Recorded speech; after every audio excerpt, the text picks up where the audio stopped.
Welcome back, beautiful people. Shout out to Holler Homestead. So this morning, or today, we're going to show you how to turn a fuel tank, an oil tank, into a maple syrup cooker. As you can see behind me, I have an old used oil tank and home heating oil tank, and it's in good shape. You know, it's weathered, but it's still good and solid. And it's maple syrup season with these mild winters. You can collect sap a little earlier than in previous years. So I'm going to be working on this here for a while, and I'm going to bring you guys along and show you how I do it.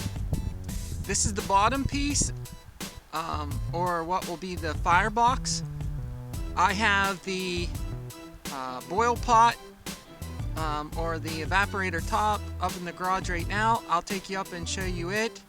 I was fortunate enough to have both these pieces given to me. I'm not exactly sure how much I'm going to have invested in this.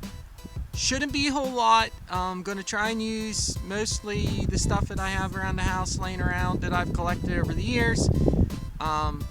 So hopefully I can do it on the cheap. But let's go up to the garage and I'll show you what we're going to do with the cooker part of it. This is what would be called, most restaurants have these. It's called a cold bar or a cold table. And what they do, I'll flip this up and show you here. As you can see, this is all stainless steel.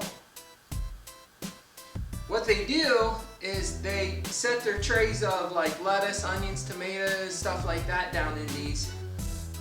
You should be able to find one of these pretty cheap. If the unit's not working and it needs a new compressor, or it's just old, most of the time people will just get rid of them because it's cheaper just to buy a new one than it is to try and fix them, because a lot of the parts get obsolete pretty quick. You may be able to find one on Craigslist, something like that in your area. Just check around. You can find them different places, maybe even at a scrap yard.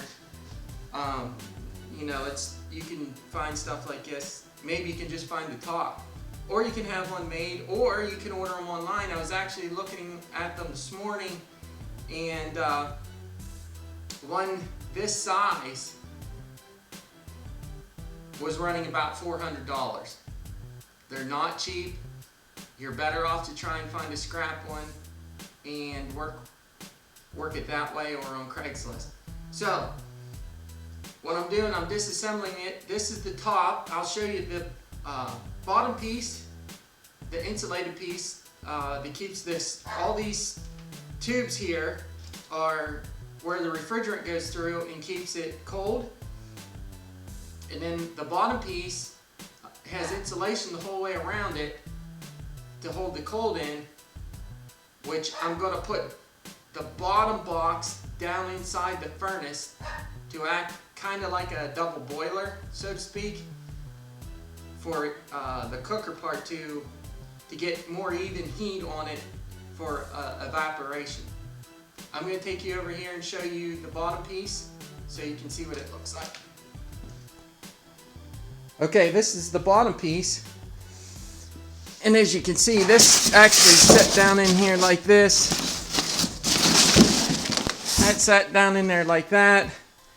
There's an end piece that went down there like that, and that's what holds the cold in.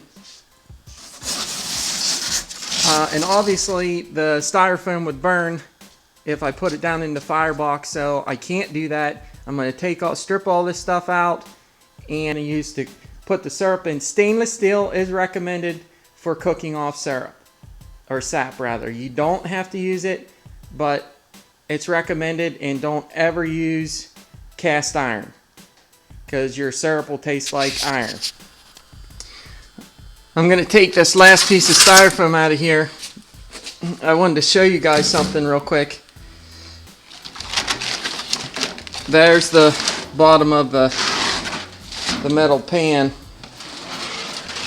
This black stuff that's in here is nothing more than tar paper or felt paper that you use for under shingles. You can actually see the lines on it, and they use it as a moisture barrier behind the styrofoam, which is amazing to me, because I would think with the technology we have today that they'd be able to come up with something better than felt paper or tar paper. And then they just used regular old double-sided tape to adhere to fix the top stainless steel piece to the bottom galvanized pan. That's kind of funny. Thanks, Mark. I wanted to tell you guys a funny story. I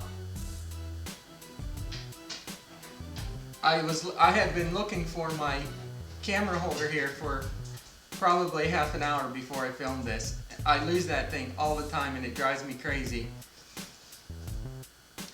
When we were living down in the trailer one time, we lost our remote, our TV remote.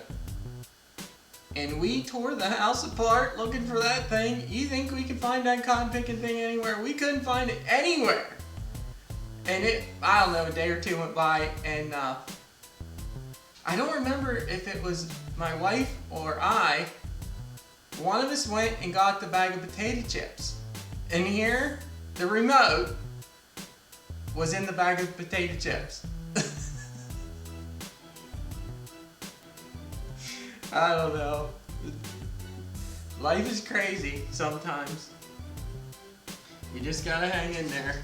Well, I'm gonna work on getting all this stuff off of here, and I'll bring you back when I'm done, which for you guys will be right about now. Okay, so as you can see here, I got all the tape off. Underneath it is just a simple copper refrigerant line. That's what held the cold against the cold table.